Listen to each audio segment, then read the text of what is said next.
Hello mga langga, shoutout sa lahat. Ito na naman po ang inyong Inday Servidora. For today's video, ayan, ito po yung ganap. Ito po yung ganap sa luto na ginataang gabi na may sahog na bagungon. First time ko pong kumain talaga nito. Sa totoo lang, first time ko po talagang kumain nito. Hindi ko alam kung paano ito kainin itong bagungon na to. Oo.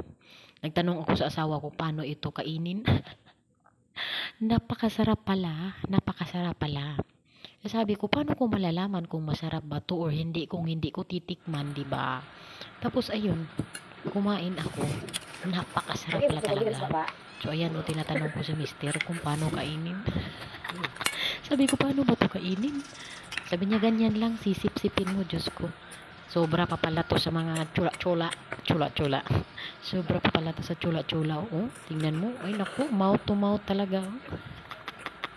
Ganyan pala yan siya kainin. Pero napakasarap po talaga mga langga. Sa totoo lang po talaga.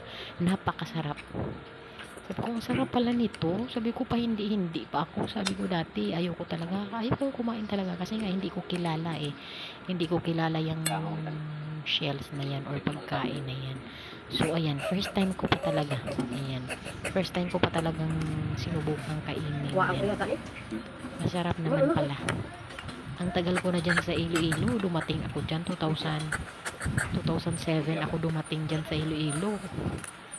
Lagi akong nakakakita sa kanila na ganyan kumakain, nagluto sila ng ganyan, pero hindi po talaga ako kumakain. Pero ayan, oh, ngayon, oh, diba, nakita nyo naman, ang sarap talaga. Tapos malapot pa na malapot pagkaluto kasi tatlong nyug ang nilagay dyan. Tatlong nyug kaya malapot. Sobrang sarap.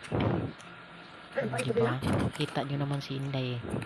Ang sarap. Diba? Sabi ko, masarap pala ito. Bakit hindi ako kumain ito? So lang hindi talaga ako marunong kung paano sipsipin. Minsan na nakukuha ko, minsan naman hindi.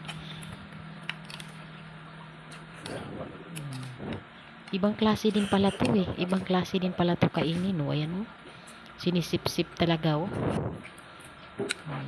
Mouth to mouth ah. Ang sarap. Ang sarap talaga. Diba? Ganyan lang pala siya kainin eh. Ginataan po yan. Ginataan na gabi na may sahog na bagungon. Ayan, tinatawag ng bagungon.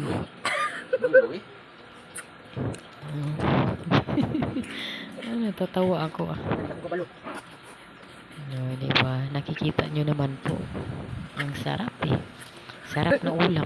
Masarap talaga. Sabi ko, dati hindi ako kumakain ito. Pero ngayon pala, nasubukan ko. Ang sarap. Kung nagugustuhan niyo po itong video na ito mga langga, please like, comment, share, and follow. And thank you for